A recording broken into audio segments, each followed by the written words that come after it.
أعوذ بالله من الشيطان الرجيم.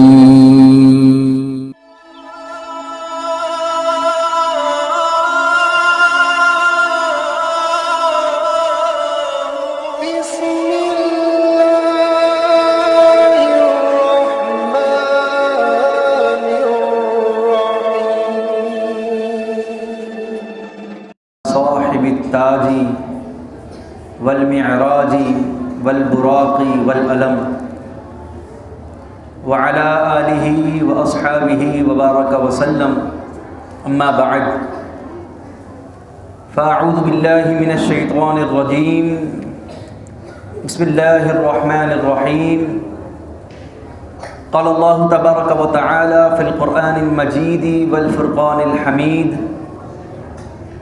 سبحان الذي اسرى بعبده لیلا من المسجد الحرام الى المسجد الاقصى الذي. اور یہ محفل میلاد جس سلسلہ عنوان سے منسوب ہے وہ آقا کریم صلی اللہ تعالی علیہ وآلہ وسلم کا واقعہ معراج ہے. ابتداءً معراج کا معنی اور معراج کے حوالے سے ہم اہل سنت و جماعت کا عقیدہ اور نظریہ کیا ہے، اس کے حوالے سے ہمارا ایمان کیا ہے، اس کے حوالے سے ہماری سوچ کیا ہے، وہ بیان کرنے کے سعادت حاصل کروں گا. بعد ازاں نبی کریم صلی اللہ تعالی علیہ وآلہ وسلم کی انشاءاللہ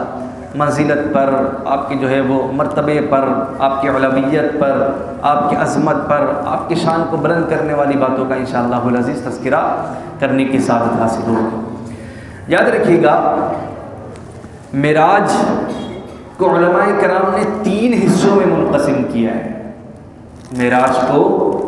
علماء کرام نے 3 حصوں میں بیان فرمایا ہے. پہلا حصہ جو معراج کا ہے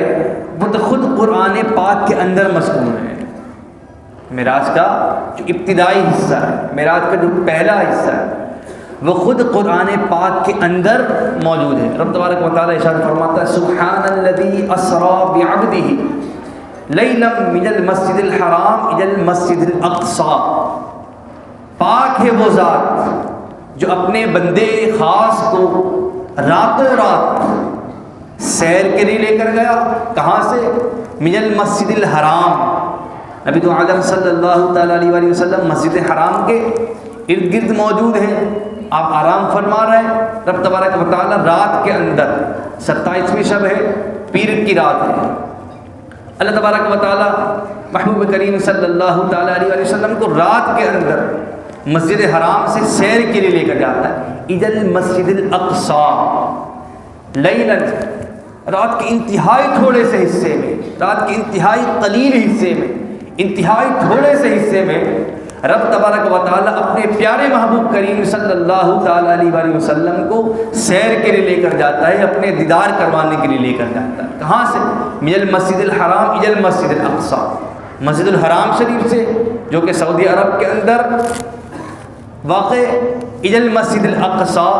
مسجد اقصی تک لے کر جاتا ہے جو کہ فلسطین کے اندر ہے، عراق کے تھوڑے سے حصے کے اندر.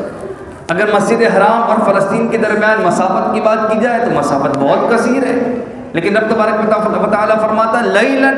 رات کے تھوڑے سے حصے کے اندر. اس سے پہلے رب تبارک و تعالی نے سبحان کی صفت بیان فرما دی. یہ سبحان کی صفت بیان کرنا مقصود یہ ہے کہ اگرچہ کچھ عرصے پہلے اس بات کو سمجھنا تھوڑا سا مشکل تھا کہ رات کے تھوڑے سے حصے کے اندر کوئی شخص سعودی عرب سے لے کر فلسطین تک کیسے جا سکتا ہے، لیکن آج کے دور کے اندر یہ بات سمجھنا انتہائی معمولی ہو گئی، انتہائی آسان ہو گئی کہ ابھی کوئی شخص موبائل فون اٹھاتا ہے، کلک کرتا ہے، بیٹھے بیٹھے پاکستان کے اندر کبھی سعودی عرب کے اندر بات کر رہا ہوتا ہے، کبھی تو فقط وائس کے اندر بات کر رہا ہوتا ہے، کبھی ویڈیو کال کے اندر اس بندے کا مشاہدہ بھی کر رہا ہوتا ہے، اس بندے کو دیکھ بھی رہا ہوتا ہے. تو سبحان الذی اسری بعبدہ لیلا، پاک ہے وہ ذات جس نے اس رات کے قلیل حصے کے اندر اپنے پیارے محبوب کریم صلی اللہ تعالیٰ علیہ وآلہ وسلم کو اس دور کے اندر، جس دور کے اندر یہ سوچنے سمجھنے کی بھی صلاحیت نہیں تھی کہ بندہ اس رات کے تھوڑے سے حصے کے اندر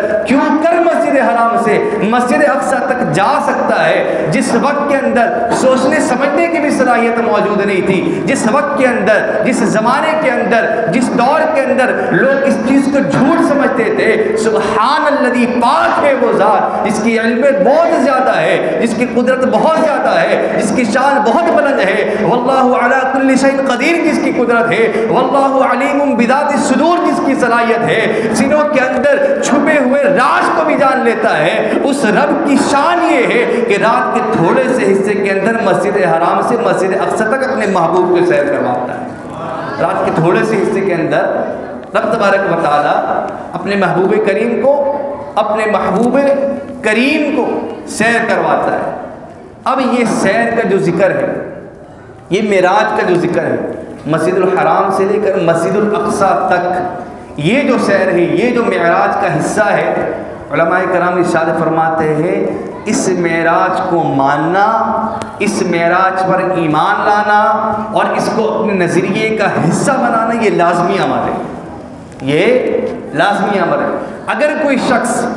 اس حصے کا انکار کرتا ہے، وہ کہتا ہے معراج نہیں ہوئی، اگر کوئی شخص اس حصے کا انکار کرتا ہے کہ مسجد الحرام شریف سے مسجد الاقصی شریف تک اللہ کے پیارے رسول صلی اللہ تعالیٰ علیہ وآلہ وسلم کو راتوں رات جسمانی طور پر سیر نہیں کروائی گئی، تو ایسا شخص قرآن پاک کا منکر ہے، اور قرآن پاک کا انکار کرنے کی وجہ سے علماء کرام فرماتے ہیں ایسا شخص کافر ہو جائے گا، ایسا شخص دار اسلام سے خارج ہو جائے گا۔ اب دوسرا مرحلہ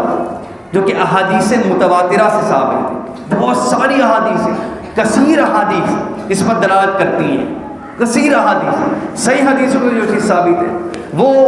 اس کا دوسرا حصہ، اس کا دوسرا پارٹ، یعنی مسجد الاقصی شریف کے بعد رب تبارک و تعالیٰ نے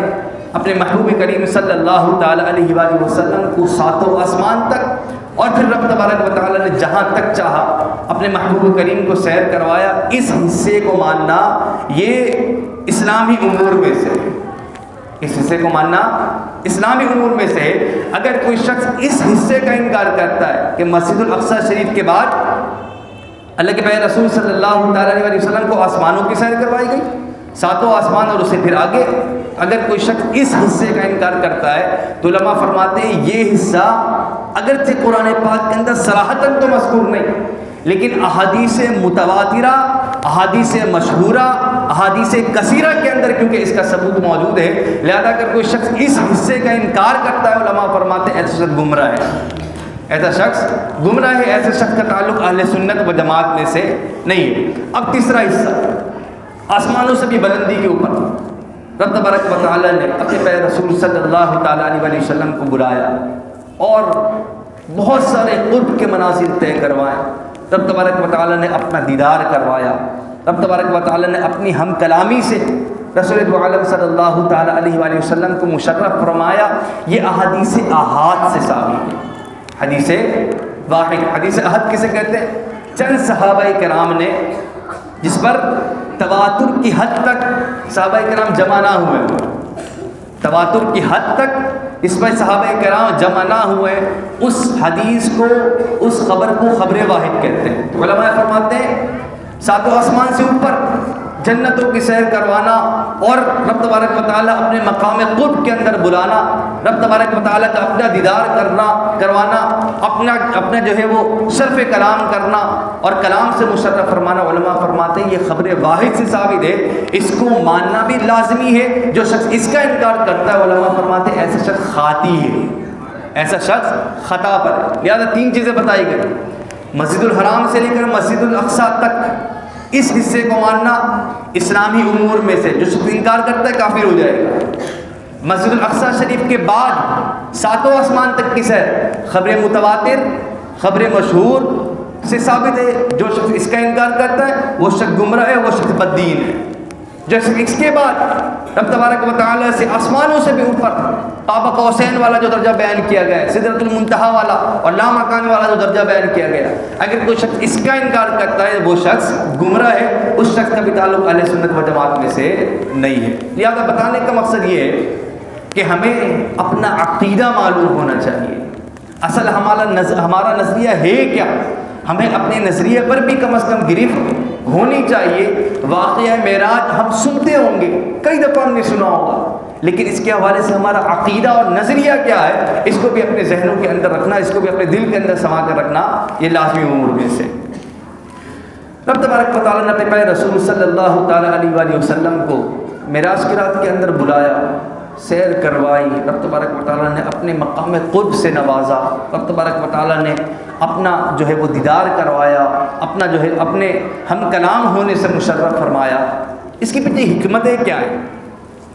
تو یاد رکھیے گا، اس کے پیچھے حکمت علماء بہت ساری بیان فرما چکے ہیں، فقط 2 حکمت بیان کروں گا۔ ایک حکمت وہ جو اہل علم بیان فرماتے ہیں، اور ایک حکمت وہ جو اہل محبت بیان فرماتے ہیں۔ ابتدا کرتے ہیں اہل محبت کی حکمت سے۔ رسول اللہ صلی اللہ تعالی وسلم کو معراج کیوں کروایا گیا،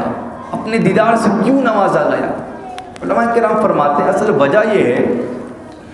کہ رب تبارک و تعالیٰ نے محبوب کریم صلی اللہ تعالی علیہ وآلہ وسلم کو کثیر رعنائیاں عطا فرمائی۔ رب تبارک و تعالیٰ نے محبوب کریم صلی اللہ تعالی علیہ وآلہ وسلم کو اوج عطا فرمایا، ترقی عطا فرمائی، عروج عطا فرمائی۔ رب تبارک و تعالیٰ نے رسول اللہ علیہ وسلم کے فضل بے شمار بیان فرمائے۔ رب تبارک و تعالیٰ نے آپ کو کوثر عطا فرمایا، انا اعطیناک الکوثر۔ اے محبوب کریم صلی اللہ تعالیٰ علیہ وسلم، ہم نے آپ کو کثرت سے نوازا ہے، ہم نے آپ کو بے شبہ دیا ہے، ہم نے آپ کو بے شمار دیا ہے۔ ایک اور مقام پر رسول اللہ صلی اللہ تعالیٰ علیہ وسلم خود ارشاد فرماتے ہیں انی اعطیت مفاتیح خزائن الارض، میرے رب تبارک و تعالیٰ نے مجھے اس زمین کی ساری خیر کی کنجی عطا فرما دی ہے، میرے رب تبارک و تعالیٰ نے ساری بھلائیاں مجھے عطا فرما دی۔ دوسرے مقام پر رب تبارک و تعالیٰ فرماتا ہے قل متاع الدنیا قلیل، اے لوگوں یاد رکھو یہ جو دنیا ہے نا، یہ کل دنیا کا ساز و سامان، یہ ساری کائنات کے اندر جو کچھ ہے، کائنات کے ماورا جو کچھ، یہ سب کا سب قلیل، تھوڑا ہے۔ رب تبارک و تعالیٰ ایک جانب فرماتا ہے قل متاع الدنیا قلیل، یہ ساری کی ساری دنیا اور اس کے اندر جو چیزیں وہ سب کا سب تھوڑا ہے، وہ سب کا سب قلیل ہے۔ دوسرے مقام پر رب تبارک و تعالیٰ ارشاد فرماتا ہے کہ اے محبوب کریم صلی اللہ تعالی علیہ وآلہ وسلم، رب تبارک و تعالیٰ نے جو آپ کو عطا فرمایا نا وہ کثیر ہے، رب تبارک و تعالیٰ نے جو آپ کو عطا فرمایا وہ عظیم ہے۔ دوسرے مقام پر رب تبارک و تعالیٰ فرماتا انا اعطیناک الکوثر، اے محبوب کریم صلی اللہ تعالی علیہ وآلہ وسلم، ہم نے جو آپ کو عطا کیا ہے نا، ہم نے آپ کو جن صلاحیتوں سے نوازا ہے، ہم نے جو عطائیں آپ کے اوپر کی ہیں، ہم نے جو رحمتیں آپ کے اوپر نازل فرمائی ہے، ہم نے جو اوج آپ کو عطا فرمایا ہے، ہم نے جو آپ کو ترقی عطا فرمائی ہے، ہم نے جو آپ کو خیر کثیر سے نوازا ہے، ہم نے جو آپ کو کثرت سے نوازا ہے، اے محبوب کریم یہ بہت زیادہ ہے، یہ بہت عظیم ہے، یہ بہت کثیر ہے۔ تو رب تبارک و تعالیٰ اس ساری کائنات کو اور کائنات کے اندر سب چیزیں جو موجود ہے اس کو قلیل سے تعبیر کرے، میرے محبوب کریم کو عطا کردہ چیز کو کثیر سے تعبیر کرے، عظیم سے تعبیر کرے، کوثر سے تعبیر کرے۔ اے عقل کے اندھو، اپنے عقل سے اس بات کو جاننے کی کوشش کرو کہ رب تبارک و تعالیٰ اس ساری کائنات کو قلیل سے تعبیر کرتا ہے، اپنے محبوب کریم کی عطا کردہ شے کو کثیر سے تعبیر کرتا ہے، عظیم سے تعبیر کرتا ہے، کوثر سے تعبیر کرتا ہے۔ رب ہو کر ساری کائنات کو قلیل سے تعبیر کر رہا ہے، رب ہو کر اپنے محبوب کو عطا کردہ شے کو، عطا کردہ علم کو، عطا کردہ خیرات کو، عطا کردہ عظمتوں کو، عطا کردہ فضائل کو، عطا کردہ عروج کو، عطا کردہ معراج کو کثیر عطا فرماتا ہے۔ تو عقل کے اندھے یہ بات کر رہا ہوتا ہے کہ میرے محبوب کریم کو اس چیز کا پتہ نہیں، اس چیز کا علم نہیں، دیوار سے پیچھے کا معلوم نہیں، وہ نہیں جانتے، اس کا معلوم نہیں، اس چیز کی خبر نہیں۔ رب ہو کر اپنے محبوب کریم کے عطا کردہ کو کثیر کہتا ہے، اس کے مقابلے میں ساری دنیا کو قلیل کہتا ہے۔ تو رب عطا کرنے والا ہے، میرے محبوب اس کو وصول کرنے والا ہے۔ جس رب کے عطا کے اندر کوئی کمی نہیں، اس محبوب کے وصول کرنے کے اندر کوئی کمی نہیں ہے۔ اس محبوب کے وصول کرنے کے اندر کوئی کمی نہیں. رب تبارک و تعالیٰ عطا کرنے والا ہے. اس عطا کی جو کیفیت ہے وہ میرا رب جانتا ہے, اور رب کے پیارے رسول وصول کرنے والے ہیں, وصول کرنے ہیں. رب کے پیارے رسول کو جو دیا گیا انہوں نے جو وصول کیا وہ خود جاننے والے. تیرے بتانے کی ضرورت نہیں ہے, تجھے بتانے کی ضرورت نہیں ہے کہ میرے محبوب کو کتنا علم ہے کتنا علم نہیں ہے. رب تبارک و تعالیٰ نے کثیر عطا فرمایا, کوثر سے نوازا ہے. میرا یہ عقیدہ ہے, میرا یہ ماننا ہے کہ رب تبارک و تعالیٰ نے جو علم عطا کیا ہے وہ علم کلی بھی ہے, وہ علم رب تبارک و تعالیٰ کی طرف سے عطائی بھی ہے. وہ علم کلی بھی ہے, وہ رب تبارک و تعالیٰ کی طرف سے عطائی بھی ہے. تو اللہ تبارک و تعالیٰ نے رسول عالم صلی اللہ علیہ وسلم کو بے شمار عطا فرمایا, کثیر عطا فرمایا. اب کثیر عطا فرمانے کے بعد اب باری آتی ہے محبوب کریم صلی اللہ تعالیٰ علیہ وآلہ وسلم کو ان نوازشات کی دیدار کروانے کا. اے محبوب, ہم نے آپ کو کثیر عطا فرما دیا, ہم نے آپ کو عظیم عطا فرما دیا, اس کے مقابلے میں دنیا کو ہم کہہ رہے ہیں کہ قلیل ہے. تو یہ کثیر ہے کتنا,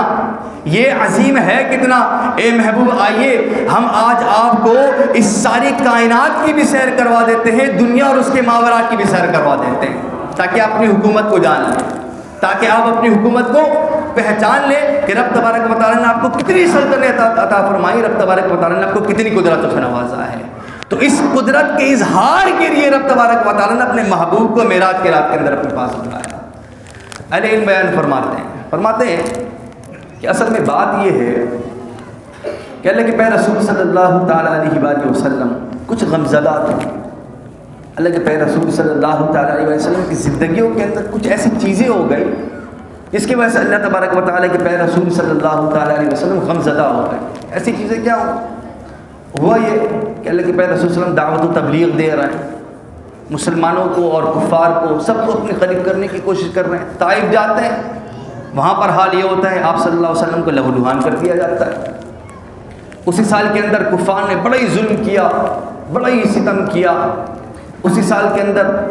آپ کی شروع سے اور آخر تک ساتھ دینے والی آپ کی پیاری زوجہ حضرت سیدتنا خدیجہ الکبریٰ رضی اللہ تعالی عنہا کا وصال پرملال بھی ہو گیا. شروع سے ہی ساتھ دینے والے آپ کے چچا ابو طالب وہ بھی آپ کو چھوڑ کر اسی سال چلے گئے. محبوب کریم صلی اللہ تعالیٰ علیہ وآلہ وسلم غم زدہ ہے. محبوب کریم صلی اللہ تعالیٰ علیہ وآلہ وسلم کچھ غم کی کیفیت کے اندر ہے. جب رب تبارک و تعالیٰ نے اس غم کی کیفیت کو دیکھا نا, کیونکہ رب تبارک و تعالیٰ کو رسول اللہ علیہ وسلم کا غم میں پڑنا بڑا ہی شاد گزرتا ہے. حضرت عائشہ رضی اللہ تعالیٰ عنہ ارشاد فرماتی ہے نا, اے محبوب کریم صلی اللہ تعالیٰ علیہ وآلہ وسلم ما ارى ربک الا یسارع فی ہواک. اے محبوب کریم صلی اللہ تعالیٰ علیہ وآلہ وسلم میں تو آپ کے رب کو دیکھتی ہوں کہ آپ کا رب ہر وقت آپ کی خواہشات کو پوری کرنے کی جستجو کے اندر ہوتا ہے. تو ایسا فرماتی ہے اب جس چیز کی خواہش کرتے ہیں رب تبارک و تعالیٰ اس سے آپ کو نواز دیتا ہے, اب جس چیز کی دعا کرتے ہیں رب تبارک و تعالیٰ اس سے آپ کو نواز دیتا ہے. تو ہوا کچھ یوں کہ رب تبارک و تعالیٰ کے پیارے رسول صلی اللہ تعالیٰ علیہ وآلہ وسلم کچھ غمزدہ ہیں. آپ کی زوجہ محترمہ خدیجہ الکبریٰ کا انتقال پرملال ہو گیا, آپ کی چچا ابو طالب کا انتقال پرملال ہو گیا. کفار آپ کے اوپر ظلم ڈال رہے ہیں اور جو ہے وہ یہود و حنود آپ کے اوپر ظلم ڈال رہے ہیں. اس موقع پر رب تبارک و تعالیٰ رات کے کچھ حصے کے اندر اپنے محبوب کریم صلی اللہ تعالیٰ علیہ وسلم کو اپنے پاس بلاتا ہے, اپنے پاس بلاتا ہے. علی فرماتے ہیں اس کے پیچھے حکمت یہ ہے, فرماتے ہیں اصل میں مسئلہ یہ ہے جب کوئی انسان غم کی کیفیت کے اندر ہو نا, جب کوئی انسان غم زدہ ہو تو اس کو دنیا جہان کی ساری چیزیں بھی دے دو نا,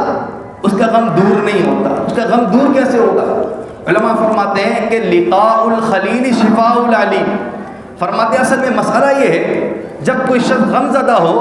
جب کوئی شخص بہت زیادہ غم کی حالت کے اندر ہو تو اس غم کو دور وہی شخص کرتا ہے جو اس کا بہت گہرا دوست ہو, جو اس کا بہت زیادہ گہرا دوست ہو. اور آپ فرماتے ہیں لقاء الخلیل شفاء العلیم, گہرے دوست کی ملاقات بیمار کے لیے شفا ہوتی ہے. گہرے دوست کی ملاقات بیمار کے لیے شفا ہوتی ہے. اصل میں معاملہ یہ ہے کہ جب کسی کا غم دور کرنا ہو تو اس کا غم اس طور پر دور کیا جاتا ہے کہ اس کے محبوب ترین ذات سے، محبوب ترین شخص سے جو دنیا کے اندر اس کو سب سے زیادہ محبوب ہو، اس سے اگر اس غمزدہ کی ملاقات کروا دی جائے، اس غمزدہ کی کیفیت اچھی ہونے لگ جاتی ہے، اس غمزدہ کی کیفیت کے اندر سدھار پیدا ہونے لگ جاتا ہے، اس غمزدہ کی کیفیت کے اندر خوشی کی لہر دوڑنے لگ جاتی ہے۔ معاملہ کچھ اس طرح کا تھا، رب تبارک و تعالیٰ کے پیارے رسول نے خود ارشاد فرمایا تھا، اے صدیق اکبر، اگر میرا محبوب، اگر میرا خلیل میرا رب نہیں ہوتا نا تو اے صدیق اکبر اس دنیا کے اندر میں تجھے اپنا خلیل بنا لیتا۔ اصل میں میرا محبوب، میرا خلیل میرا رب ہے، تو رسول کا غم بھی اللہ تبارک و تعالیٰ جو کہ اس کا خلیل ہے اس کے دیدار سے ہی دور ہو سکتا تھا۔ اللہ تبارک و تعالیٰ کے دیدار سے، جو اللہ کے پیارے رسول کا خلیل ہے اس کے دیدار سے ہی رب تبارک و تعالیٰ کا غم دور ہو سکتا تھا۔ اللہ تبارک و تعالیٰ قرآن پاک کے اندر ارشاد فرماتا ہے، وَالضُّحَىٰ وَاللَّيْلِ إِذَا سَجَىٰ مَا وَدَّعَكَ رَبُّكَ وَمَا قَلَىٰ۔ اے محبوب کریم صلی اللہ تعالیٰ علیہ وآلہ وسلم، آپ کے درجہ، آپ کا مقام آپ کے رب کے نزدیک بہت زیادہ وسیع ہے، بہت زیادہ کمال کے درجے پر ہے، بہت زیادہ وسعتوں کا حامل ہے۔ آپ کا رب کبھی بھی آپ کو غم زدہ نہیں چھوڑے گا، آپ کا رب کبھی بھی آپ کو غم کی کیفیت کے اندر ہرگز نہیں چھوڑے گا۔ اے محبوب کریم، آپ کے غم کو دور کرنے کے لیے آئیے آپ کو اپنی ملاقات کا شرف عطا فرماتے ہیں، آئیے آپ کو اپنی ملاقات کا شرف عطا فرماتا۔ اور پھر ملاقات آئے ہیں، ملاقات کا جو شرف عطا فرمایا کیا کیفیت ہے۔ اب تبارک و تعالیٰ قرآن پاک کے اندر ارشاد فرماتا وَالنَّجْمِ إِذَا هَوَىٰ، کیا بات ہے، وَالنَّجْمِ إِذَا هَوَىٰ۔ جب محبوب کریم صلی اللہ تعالیٰ علیہ وسلم کو معراج کی رات بلایا گیا نا، تو رب تبارک و تعالیٰ قرآن پاک کے اندر اس کا سارا جو ہے منظر پیش کرتے ہوئے ارشاد فرماتا ہے وَالنَّجْمِ إِذَا هَوَىٰ۔ محبوب کریم صلی اللہ تعالیٰ علیہ وآلہ وسلم، آپ تو وہ ستارے ہیں، آپ تو وہ تارے ہیں جس کی چمک سے سارے تارے فیض حاصل کر رہے ہوتے ہیں۔ آپ تو وہ تارے ہیں جس کی چمک سے سارے تارے فیض حاصل کر رہے ہوتے ہیں۔ وَالنَّجْمِ، آپ وہ ستارے ہیں کہ آپ کی چمک سے باقی سارے لوگ فیض حاصل کرتے ہیں۔ اس ستارے کی قسم جب وہ معراج کی رات اس دنیا کے اندر اترا، اِذَا هَوَىٰ مَا ضَلَّ صَاحِبُكُمْ وَمَا غَوَىٰ۔ اے محبوب کریم صلی اللہ تعالیٰ علیہ وآلہ وسلم، آپ اپنے لوگوں کو بتا دیجئے، آپ اپنے پیروکاروں کو بتا دیجئے، آپ اپنے امتیوں کو اپنے رب کے زبانی بتا دیجئے کہ رب ہو کر یہ بات ارشاد فرماتا ہے، قسم کھا کر یہ بات ارشاد فرماتا ہے ما ضل صاحبکم وما غوا۔ تمہارا جو صاحب ہے، تمہارا جو نبی ہے، وہ جب اپنے رب سے ملاقات کے لیے گیا تو وہ نہ وہ بھٹکا، نہ ہی وہ پسلا، نہ ہی راہ سے جو ہے وہ دور ہوا۔ اپنے رب تبارک و تعالیٰ کا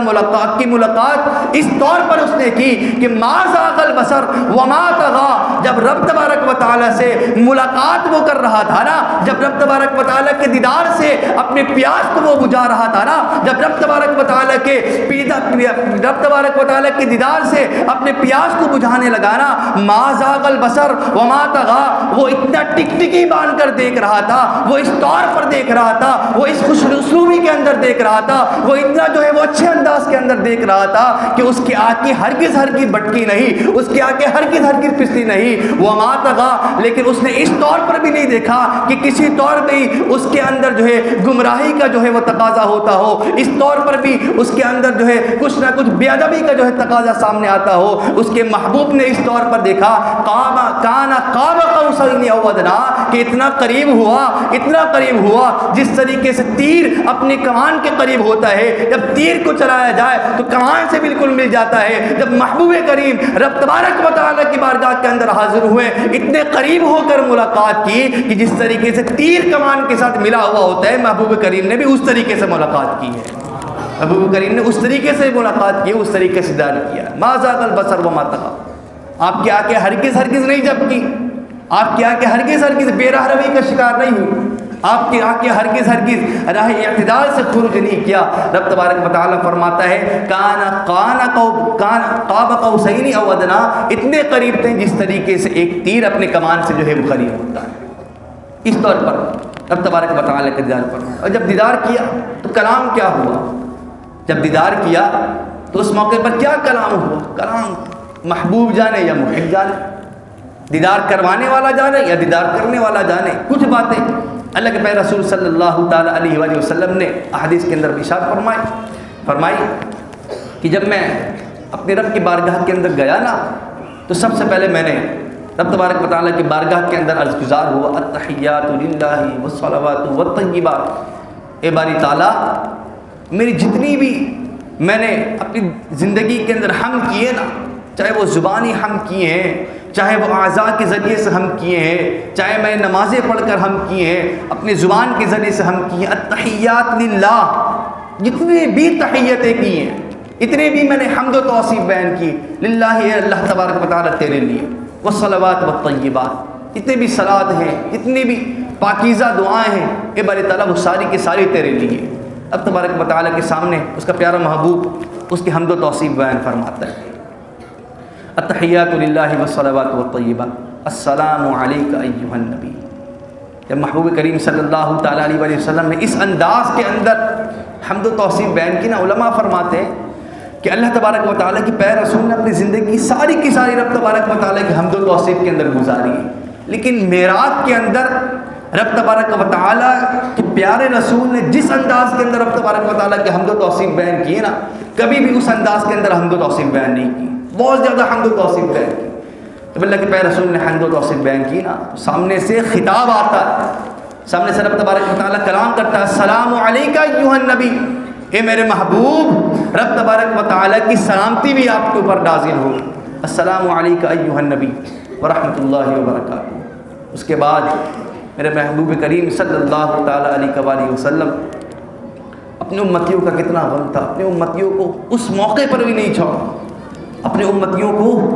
اس موقع پر بھی نہیں چھوڑا۔ میرے محبوب کریم صلی اللہ علیہ وسلم رب تبارک و تعالیٰ کی حمد و توصیف کر رہے ہیں، راز و نیاز کی باتیں ہو رہی ہیں نا،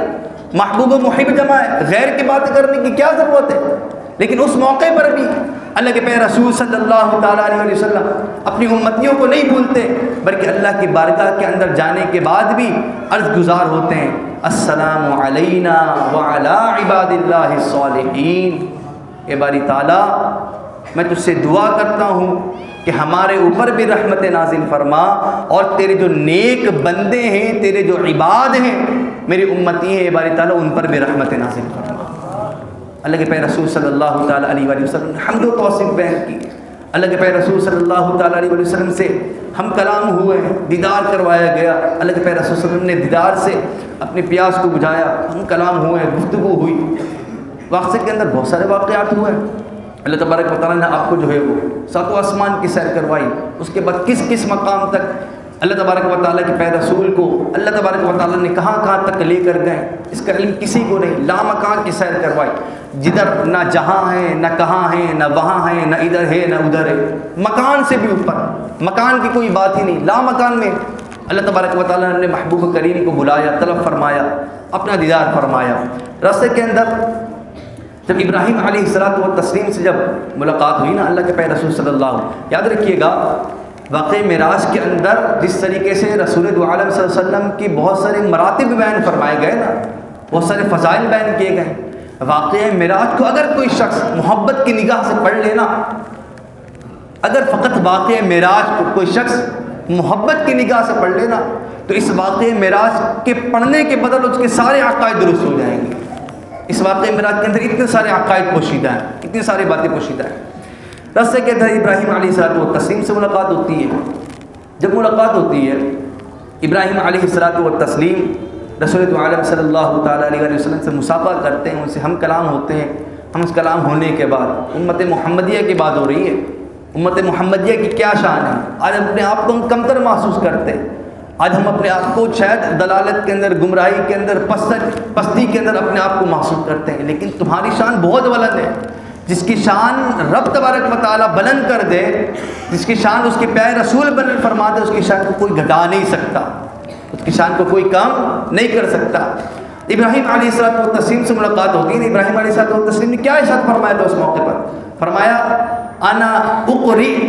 امتک السلام،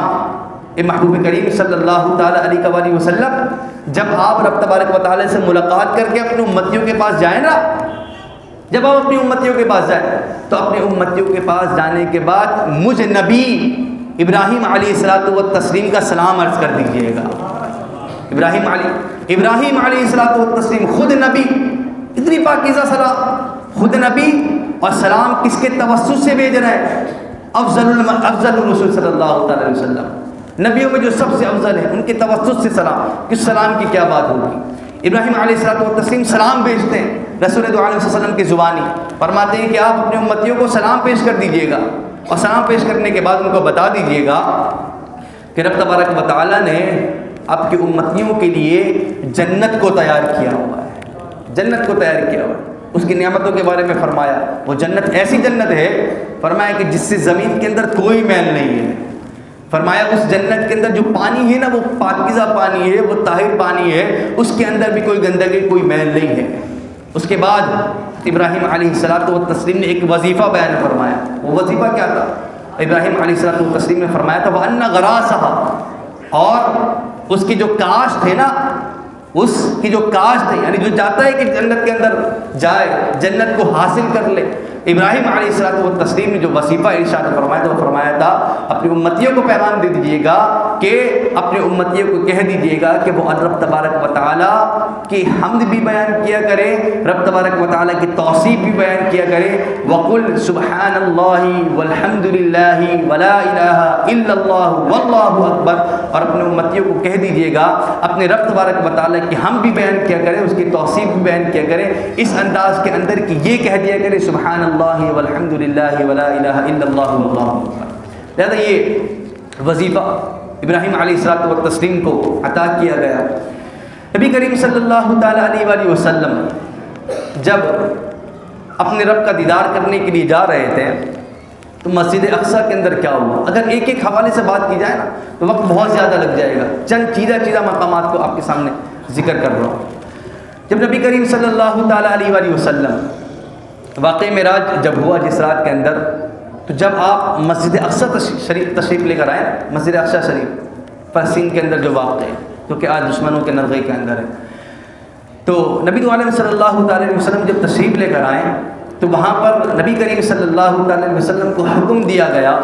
جبریل امین علیہ السلام بھی آپ کے ساتھ ساتھ ہیں، آپ کو براق سے نوازا گیا ہے، براق میں سوار ہو کر مسجد اقصیٰ تشریف لے کر آتے ہیں۔ جب مسجد اقصیٰ تشریف لے کر آئے تو وہاں پر انبیاء پہلے سے ہی ویٹ کر رہے ہیں، پہلے سے انتظار کر رہے ہیں کہ آج افضل الرسل صلی اللہ تعالیٰ علیہ وآلہ وسلم تشریف لے کر آنے والے ہیں۔ یہاں پر علماء ایک اور نکات بیان یہ فرماتے ہیں کہ جب اللہ کے پیارے رسول صلی اللہ تعالیٰ علیہ وآلہ وسلم واقع معراج کی رات جب اپنے مقام سے نکلے تھے نا تو راستے کے اندر حضرت موسیٰ علیہ السلام سے ملاقات ہوئی تھی۔ رسول اللہ علیہ وسلم خود ارشاد فرماتے مررتو، میں گزرا، اور آگے فرماتے عند کسیب الاحمر، کسیب احمر کے بعد میں نے حضرت موسیٰ علیہ السلام کو دیکھا۔ اسی طریقے سے راستے کے اندر بھی ملاقات ہوئی، اس کے ساتھ ساتھ جب آپ مسجد اقصیٰ کے اندر پہنچ جاتے ہیں نا تو مسجد اقصیٰ کے اندر بھی موسیٰ علیہ السلام سے ملاقات ہوتی ہے۔ اور آپ کو وہ واقعہ بھی یاد ہوگا جب آقا صلی اللہ علیہ وسلم رب تبارک و تعالیٰ کی طرف سے نماز کا تحفہ لے کر واپس لوٹ رہے تھے، اس موقع پر بھی موسیٰ علیہ السلام سے ملاقات ہوتی ہے۔ تو موقع تو ایک ہی ہے، وقت تو ایک ہی ہے۔ رات کے تھوڑے سے حصے کے اندر نبی کریم صلی اللہ علیہ وسلم جو ہے وہ سیر کر رہے ہیں، نبی کریم صلی اللہ علیہ وسلم مسجد الحرام سے مسجد اقصیٰ تک تشریف لے کر آئے، مسجد اقصیٰ کے بعد جو ہے وہ رب تبارک و تعالیٰ کے دیدار کرنے گئے، آسمانوں سے بھی اوپر لامکاں کی جانب گئے۔ موسیٰ علیہ السلام ایک ہی لمحے کے اندر جو ہے وہ راستے کے اندر بھی ملاقات ہوتی ہے، ایک ہی لمحے کے اندر مسجد الاقصیٰ شریف کے اندر بھی ملاقات ہوتی ہے، اور اسی لمحے کے اندر جو ہے وہ حضرت موسیٰ علیہ السلام سے جو ہے وہ آسمانوں کے اوپر بھی ملاقات ہوتی ہے۔ علماء کرام فرماتے ہیں اصل میں اس کی وجہ یہ ہے کہ یاد رکھو اس واقعے معراج کے اندر تمہارے لیے سیکھنے والی بہت ساری چیزیں، شرط فقط وہی ہے کہ عشق کی نگاہ سے دیکھنا ہوگا، پیار کی نگاہ سے پڑھنا ہوگا۔ جو عشق کی نگاہ سے دیکھتا ہے اور پیار کی نگاہ سے مطالعہ کرتا ہے، رب تبارک و تعالیٰ اس کی قسمتیں چمکا دیتا ہے۔ علماء فرماتے ہیں اصل میں بات یہ ہے رب تبارک و تعالیٰ نے اپنے تمام انبیاء کو،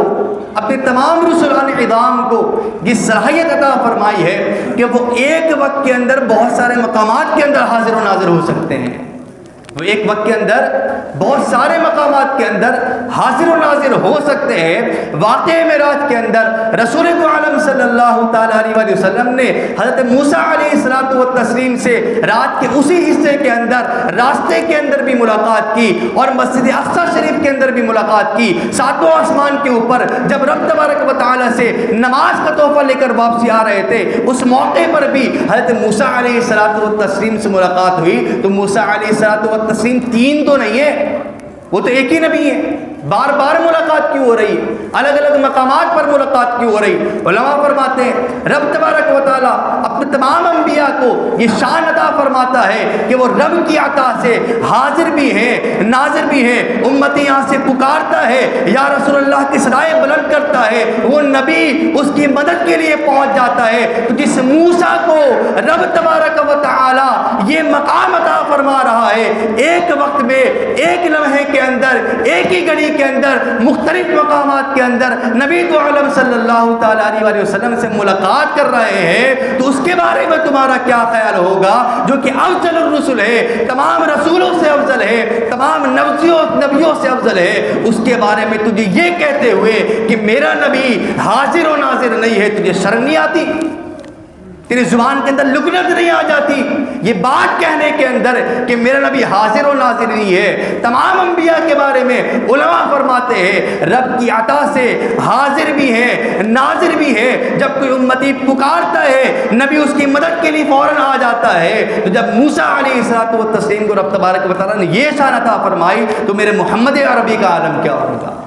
میرے محمد رسول اللہ صلی اللہ علیہ وسلم کا عالم کیا ہوگا؟ افضل الرسول ہے۔ ہوتا کیا ہے؟ ہوتا یہ رب تبارک و تعالیٰ اس موقع پر بھی نبی کریم صلی اللہ علیہ وسلم کی شان کو دکھاتا ہے، نبی کریم صلی اللہ علیہ وسلم کی شان کو سب کے سامنے ظاہر کرتا ہے۔ اللہ کے پیغمبر صلی اللہ علیہ وسلم جب تشریف لے کر آتے ہیں نا مسجد اقصی شریف، تو جبریل امین علیہ الصلوۃ والتسلیم رسول عالم صلی اللہ علیہ وسلم سے عرض کرتے ہیں یا رسول اللہ صلی اللہ علیہ وسلم، یا محمد عربی صلی اللہ علیہ وسلم، آپ کا رب آپ کو یہ آرڈر دیتا ہے، یہ حکم دیتا ہے کہ آپ تمام انبیاء کی امامت کروائیں گے۔ اس نماز کی شان کیا ہوگی اور جو اس مصلیوں کی شان کیا ہوگی، اس امام الائمہ کی شان کیا ہوگی؟ یاد رکھیے گا، میں بھی ایک بات سوچ رہا تھا کہ جب بھی رب کا ذکر ہوتا ہے اس کے ساتھ محمد عربی صلی اللہ علیہ وسلم کا ذکر ہوتا ہے۔ جب بھی رب کا ذکر ہوتا ہے اس کے ساتھ محمد عربی صلی اللہ علیہ وسلم کا ذکر ہوتا ہے۔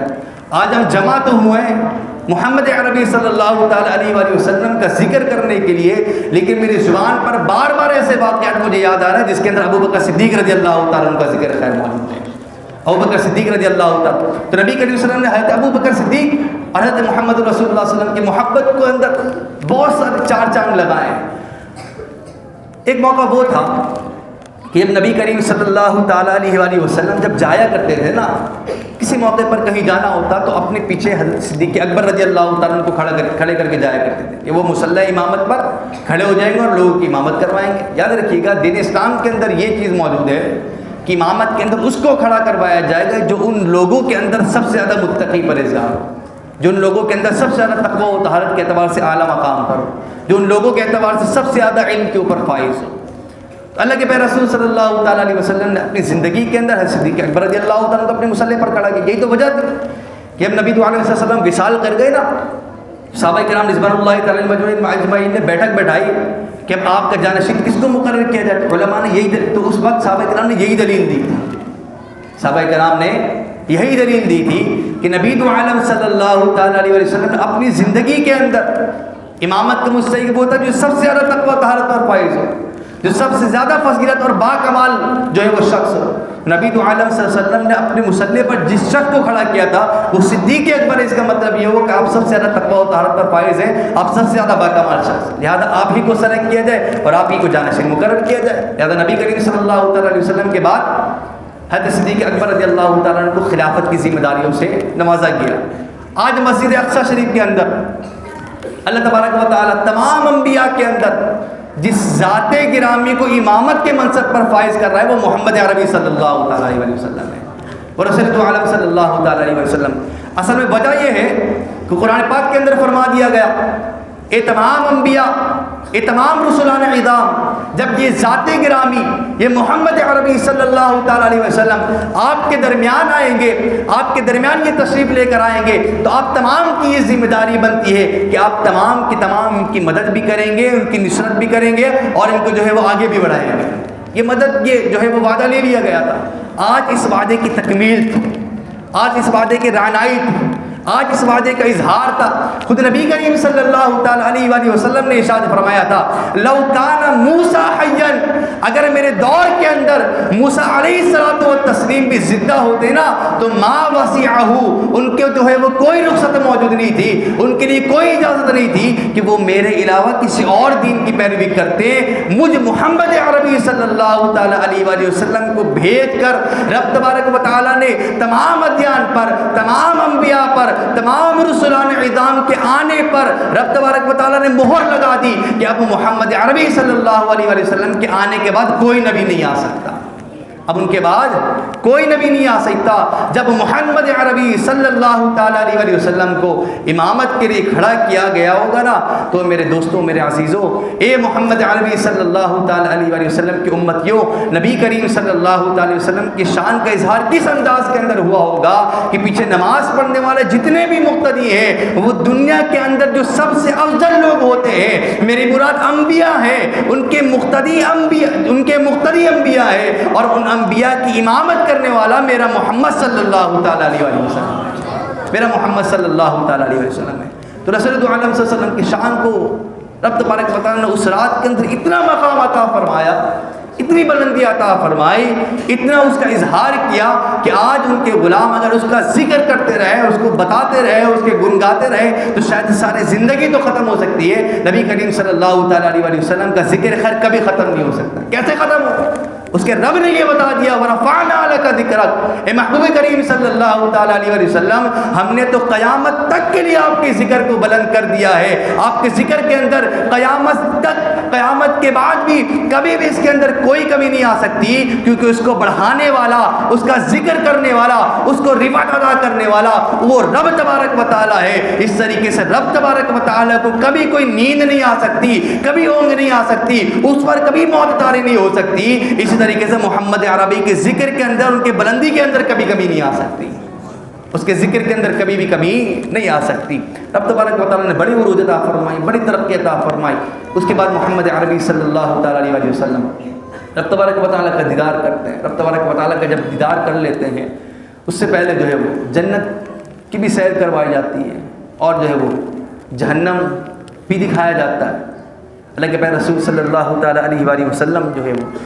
جہنم کے اندر جو لوگ موجود تھے ان کو بھی دیکھتے ہیں، اور جو ہے وہ جنت کے اندر جو لوگ موجود تھے ان کو بھی دیکھتے ہیں۔ اللہ کے پیارے رسول صلی اللہ تعالیٰ علیہ وآلہ وسلم فرماتے ہیں، جب میں جو ہے وہ معراج کی رات رب تبارک و تعالیٰ کا جو ہے وہ دیدار کر کے جب واپس آیا نا تو کفار جو ہے وہ طرح طرح کی باتیں کرنے لگ گئے کہ یہ شخص وہ ہے جو یہ دعویٰ کرتا ہے رات کے تھوڑے سے حصے کے اندر میں مسجد الحرام سے مسجد الاقصیٰ تک گیا، اور رب تبارک و تعالیٰ کے قرب کے مناظر طے کی۔ ابو جہل آگے تھا، ابو جہل پیش تھا، ابو جہل تمام کفار کو جو ہے بھڑکا رہا تھا، اور تمام کفار کو جو ہے وہ نبی کریم صلی اللہ تعالیٰ علیہ وآلہ وسلم کے حوالے سے بھڑکا رہا تھا، اس کو ان کو پیچھے ہٹا رہا تھا۔ نبی کریم صلی اللہ تعالیٰ علیہ وسلم کے معراج کے جب واقعہ ابو جہل لوگوں کے سامنے بیان کر رہا تھا نا، لوگوں کو بھڑکا رہا تھا اور لوگوں کو جو ہے منتشر کر رہا تھا، اس موقع پر ابو جہل کا گزر صدیق اکبر کے پاس سے بھی ہوا تھا۔ آج بھی کچھ لوگ موجود ہیں نا جو نبی کریم صلی اللہ علیہ وسلم کے معراج کا انکار کرتے ہیں، کہتے کوئی معراج نہیں، کوئی دیدار نہیں کروایا گیا، کوئی ملاقات کے شرف سے نوازا نہیں کیا۔ ہم تو ہر اس چیز کو ذکر کریں گے جس سے نبی کریم صلی اللہ علیہ وسلم کے ذکر کی بلندی ہوتی ہوگی، ہم ہر اس چیز کو ذکر کرنے کی کوشش کریں گے جس میں رب تبارک و تعالیٰ کی عظمت کے اندر اضافہ ہوتا ہوگا۔ تم ہر وہ چیز تلاش کرنے کی کوشش کرو جس سے رب تبارک و تعالیٰ کی عظمت کے اندر کمی آنے لگے، جس سے آپ کے اندر نقص پیدا ہونے لگے۔ ہم تو بلندی کی بات کریں گے، ہم تو عظمت کی بات کریں گے۔ اس دور کے اندر بھی لوگ انکار کرنے والے بھی ہو گئے، لیکن جو محمد کے غلام ہوتے ہیں نا ان کا انداز کیا ہوتا ہے، جو محمد کے ماننے والے ہوتے ہیں ان کا انداز کیا ہوتا ہے۔ جب ابو جہل صدیق اکبر کے پاس گیا نا، صدیق اکبر کو رضی اللہ تعالیٰ کو جا کر کہنے لگا، اے صدیق اکبر رضی اللہ تعالیٰ تجھے معلوم ہے رات کے اندر جو ہے وہ محمد صلی اللہ علیہ وسلم نے کیا بات بیان کی ہے، کیا تو جانتا ہے؟ صدیق اکبر کہتا ہے نہیں مجھے معلوم نہیں۔ کہتے تیرا نبی جس کو تو اپنا نبی مانتا ہے نا، تیرا نبی یہ بات کر رہا ہے کہ میں رات کے اندر، رات کے تھوڑے سے حصے کے اندر مسجد الحرام سے مسجد اقصی تک گیا ہوں. تجھے معلوم ہے مسجد حرام سے مسجد اقصی تک مسافت کتنی ہے؟ تیرا نبی معاذ اللہ ثم معاذ اللہ شاید مجنون ہو گیا ہے، شاید پاگل ہو گیا ہے، عجیب عجیب باتیں کر رہا ہے. معاذ اللہ ثم معاذ اللہ کہہ رہا رات کے تھوڑے سے حصے کے اندر مسجد حرام سے مسجد اقصی تک گیا ہے. تو محبوب کا جواب کیا تھا؟ نبی علیہ وسلم کے غلام کا جواب کیا تھا؟ صدیق اکبر رضی اللہ تعالیٰ عنہ نے تا قیامت آنے والے تمام امتیوں کو جواب سکھا دیا. جب تیرے سامنے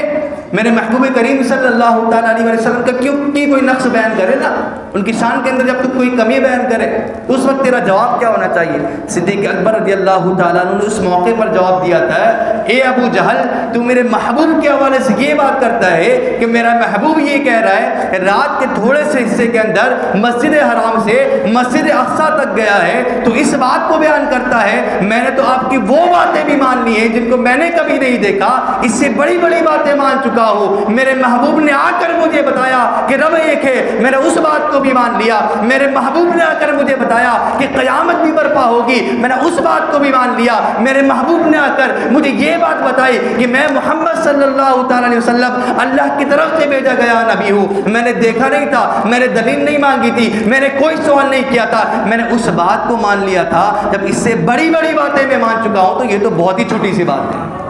تو بہت ہی چھوٹی سی بات ہے. تو اس بات کے حوالے سے کہتا ہے اے ابو جہل یاد رکھ میں صدیق اکبر رضی اللہ تعالیٰ عنہ سب سے پہلے وہ شخص ہوں جس نے نبی کریم صلی اللہ علیہ وسلم پر ایمان لایا تھا، اسلام قبول کیا تھا. آج معراج کے واقعے کی بھی سب سے پہلے میں ابو بکر صدیق رضی اللہ تعالیٰ عنہ تصدیق کرتا ہوں اور اپنا نام صدیق اکبر میں شمار کروا دیتا ہوں، صدیقوں میں اپنا نام شمار کروا دیتا ہوں. تو یہ تھا غلام کا جواب، یہ تھا محبوب کریم صلی اللہ علیہ وسلم کے عاشق اکبر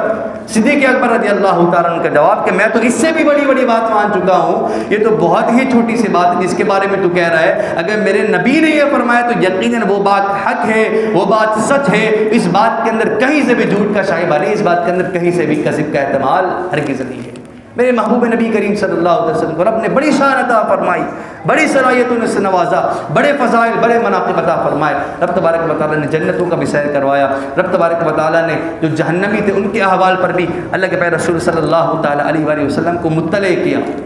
رب تبارک و تعالیٰ کے پیارے رسول صلی اللہ علیہ وسلم کی عظمتیں ہم بیان فرما رہے ہیں، آپ کی گن گا رہے ہیں، آپ کے رفعتیں بیان فرمائے. رب تبارک و تعالیٰ کے پیارے رسول نے ہمیں کچھ وہ باتیں بھی بتائیں جن سے ہمیں بچنا ہے،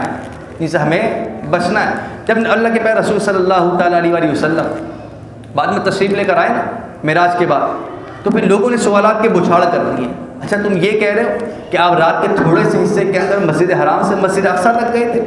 وہاں پر بہت سارے عرب ایسے تھے جو مسجد اقصی جاتے رہتے تھے، فلسطین جاتے رہتے تھے. اب انہوں نے کیا کیا؟ نبی کریم صلی اللہ علیہ وسلم کے جو ہے وہ بیان کی تصدیق کرنے کے لیے آپ سے سوالات پوچھنے شروع کر دیے. آپ پر جو سوالات کے انبار لگا دیں. حدیث کے اندر موجود ہے اللہ کے پیارے رسول صلی اللہ تعالیٰ علیہ وآلہ وسلم نے ارشاد فرمایا میں اس موقع پر پریشانی کے اندر مبتلا ہو گیا. میں اس موقع پر ان کے سوالات کی کثرت کی وجہ سے پریشانی کے اندر مبتلا ہو گیا کہ انہوں نے اتنے سارے مجھ پر جو ہے وہ سوالات تھوڑ دیے تھے. اللہ کے پیارے رسول صلی اللہ تعالیٰ علیہ وآلہ وسلم نے لیکن اس موقع پہ ارشاد فرمایا ما ضل صاحبکم وما غوى. اب تبارک و تعالیٰ نے کیا ارشاد فرمایا والضحى واللیل اذا سجى ما ودعك ربك وما قلى. آپ کا رب آپ کو کبھی نہیں چھوڑے گا، آپ کا رب آپ کو کبھی بھی غم زدہ نہیں کرے گا. آپ کا رب تبارک و تعالیٰ آپ کو کبھی بھی غم کی کیفیت کے اندر ہرگز نہیں چھوڑے گا. اس موقع پہ بھی رب تبارک و تعالیٰ نے اللہ کے پیارے رسول کا ساتھ دیا. رب تبارک و تعالیٰ نے کس طریقے سے ساتھ دیا؟ اللہ کے پیارے رسول فرماتے مجھ پر سوالات کو انہوں نے بچھاڑ کر دی. انہوں نے مجھ سے وہ نشانیاں پوچھنے لگے، وہ مجھ سے جو ہے وہ دلائل مانگنے لگے کہ آپ مسجد اقصی گئے ہیں، اچھا نشانی بتائیں، اچھا یہ بتائیں وہ مسجد کیسی ہے، اچھا یہ بتائیں اس کا پلر کیسا ہے، اچھا یہ بتائیں راستے کے اندر یہ مقام آیا تھا، اچھا یہ بتائیں، اچھا یوں بتائیں، اچھا وہ بتائیں. اللہ کے پیارے رسول صلی اللہ علیہ وسلم فرماتے ہیں میں ان کے سوالات کی وجہ سے پریشان ہو گیا. اس کے بعد رب تبارک و تعالیٰ نے مجھ پر کرم کیا. اللہ کے پیارے رسول صلی اللہ علیہ وسلم ارشاد فرماتے رفعہ اللہ لی. رب تبارک و تعالیٰ نے مجھ پر اس طور پر حقیقت آشکار کی، رب تبارک و تعالیٰ نے میرا اس طور پر ساتھ دیا، رب تبارک و تعالیٰ نے اس موقع پر بھی میرا یوں ساتھ دیا کہ رفعہ اللہ لی. رب تبارک و تعالیٰ نے وہ ساری کی ساری زمین لپیٹ کر میرے آنکھوں کے سامنے پیش کر دیا. میں اس کو دیدار کر رہا تھا، میں اس کو دیکھ رہا تھا، ان کے سارے سوالات کے جوابات دینے لگا، ان کے سارے سوالات کے جوابات دینے لگا. تو اس واقعے معراج کے اندر طی زمان بھی ہوا، طی مکان بھی ہوا، یعنی زمان کو بھی لپیٹا گیا، زمانے کو بھی لپیٹا گیا اور مکان کو، عمارت کو بھی لپیٹا گیا کہ اس تھوڑے سے حصے کے اندر کثیر معراج عطا فرمایا، کثیر سیر سے نوازا، اور اس تھوڑے سے لمحے کے اندر اللہ تبارک و تعالیٰ نے نبی کریم صلی اللہ علیہ وسلم کے اس سارے زمانے کو بھی لپیٹ کر نبی کریم صلی اللہ علیہ وسلم کی بارگاہ کے اندر پیش کر دیا۔ اللہ کے پیارے رسول ان ساری چیزوں کا مشاہدہ کر رہے تھے، بیٹھے بیٹھے ان کے سارے سوالات کے جوابات دینے لگے۔ حدیث مبارکہ سے یہ بات ثابت ہے۔ اللہ کے پیارے رسول صلی اللہ علیہ وسلم جب واپس لوٹے، اپنے غلامان کو بہت ساری چیزوں کی نصیحت بھی فرمائی، بہت ساری چیزوں سے بچنے کا بھی حکم ارشاد فرمایا، بہت ساری جو ہے وہ سبق آموز باتیں بھی ارشاد فرمائی۔ اللہ کے پیارے رسول صلی اللہ علیہ وسلم نے بعد میں آ کر یہ بات ارشاد فرمائی کہ جب میں ادھر گیا نا معراج کے لیے، کچھ چیزیں سیکھنے کے لیے بھی ہیں، کچھ چیزوں سے جو ہے وہ توبہ کرنے کی بھی ضرورت ہے، کچھ چیزوں کو اس واقعے معراج سے سیکھ کر اپنی زندگیوں کے اندر داخل کرنے کی بھی ضرورت ہے۔ فقط نبی کریم صلی اللہ علیہ وسلم کے ذکر کے بلندیوں کے دعوے کرنا، فقط نبی کریم صلی اللہ علیہ وسلم کے نام کی جو ہے وہ صدائے بلند کر دینا، نعرہ رسالت بلند کر دینا، میرے سنی بھائیوں یہ کافی نہیں ہے، بلکہ عمل کی دنیا کو بھی وسیع کرنے کی ضرورت ہے، عمل کی دنیا کو بھی زندہ کرنے کی ضرورت ہے۔ اللہ کے پیارے رسول صلی اللہ علیہ وسلم نے جب واپس لوٹنے کے بعد اللہ کے پیارے رسول صلی اللہ علیہ وسلم نے صحابہ کرام کے سامنے بہت ساری باتیں ارشاد فرمائی۔ اس میں سے ایک بات یہ تھی، اللہ کے پیارے رسول ارشاد فرماتے ہیں کہ جب میں نے جہنم کے قریب سے میرا گزر ہوا، وہاں پر جو لوگ موجود تھے، اس ایسے قوم پر میرا گزر ہوا جس قوم کے سروں کو بار بار داغا جا رہا تھا، جس قوم کے سروں کو بار بار کچلا جا رہا تھا۔ جبریل امین علیہ الصلوۃ والتسلیم نبی کریم صلی اللہ علیہ وسلم کے ساتھ اللہ کے پیارے رسول صلی اللہ علیہ وسلم جو ان سے سوال کرتے ہیں، من ہؤلاء، اے جبریل امین علیہ الصلوۃ والتسلیم یہ کون لوگ ہیں جن کو اتنی جو ہے وہ اتنے سخت عذاب کے اندر جن کو مبتلا کیا گیا؟ حضرت جبریل امین علیہ الصلوۃ والتسلیم اس موقع پہ ارشاد فرماتے ہیں، اللہ کے پیارے رسول صلی اللہ تعالیٰ علیہ وسلم یہ وہ لوگ ہیں جو اپنے فرض نماز کے اندر کمی کرتے ہیں، جو اپنے فرض نماز کے اندر کمی کرتے ہیں، ان کے فرض نماز کے اندر کمی کرنے کی وجہ سے آج ان کو عذاب کے اندر مبتلا کر دیا گیا ہے، آج ان کو عذاب کے اندر مبتلا کر دیا گیا ہے۔ واقعہ معراج کے اندر یہ چیزیں بھی سیکھنے کو ملتی ہیں کہ ہمیں کن چیزوں سے بچنا ہے، ہمیں کیا چیزیں اختیار کریں۔ اس کے برعکس بھی معاملہ ہوا، اللہ کے پیارے رسول صلی اللہ علیہ وسلم نے ارشاد فرمایا، اے بلال رضی اللہ تعالیٰ، میرے جب گزر جنت کے پاس سے ہوا نا تو میں نے تیرے قدموں کی آہٹ محسوس کی، میں نے اپنے آگے تیرے قدموں کی آہٹ محسوس کی جنت کے اندر۔ اے بلال تو کون سا ایسا عمل کرتا ہے، تو ایسا کون سا عمل کرتا ہے جس کے بدولت رب تبارک و تعالیٰ نے اس کو یہ شان عطا فرمائی کہ معراج کی رات میں نے جنت کے اندر تیرے قدموں کی آہٹ محسوس کی۔ بلال رضی اللہ تعالیٰ گزار ہوتے ہیں، یا نبی صلی اللہ تعالیٰ علیہ وسلم، میں بلال گناہ گار، آپ ادنا سا غلام، میں نے بظاہر تو کوئی ایسا عمل نہیں کیا، ایک عمل مجھے یاد آتا ہے، شاید اس کی بدولت رب تبارک و تعالیٰ نے مجھے یہ شان عطا فرمائی۔ تو بلال رضی اللہ تعالیٰ ارشاد فرماتے ہیں، جب بھی میں وضو کرتا ہوں نا، جب بھی میں وضو کا ارادہ کرتا ہوں، جب بھی میں وضو کرتا ہوں، وضو کرنے کے بعد بقدر استطاعت میں نفل کی ادائیگی کر لیا کرتا ہوں، بقدر استطاعت میں نفل کی ادائیگی کر لیا کرتا ہوں۔ شاید اس نفل، اس نماز کی ادائیگی کے بدولت رب تبارک و تعالیٰ نے مجھے یہ شان عطا فرمائی کہ آپ نے معراج کے اندر جو ہے وہ میرے قدموں کی آہٹ محسوس کی۔ تو ایک طرف وہ شخص جو فرض نماز کے اندر کمی محسوس کر رہا ہے، اس کو بھی دکھایا گیا، اس کے سر کو کچلا جا رہا ہے، اور ایک طرف یہ معاملہ حضرت بلال رضی اللہ تعالیٰ نفل کی ادائیگی کے بدولت رب تبارک و تعالیٰ نے آپ کو یہ شان عطا فرمائی کہ معراج کے رات بھی رسول عالم صلی اللہ علیہ وسلم نے حضرت بلال کو یاد کیا، خصوصیت کے ساتھ ان کے قدموں کی آہٹ محسوس کی۔ اس کے علاوہ اور بھی بہت سارے مناظر دکھائے گئے۔ ایک موقع پر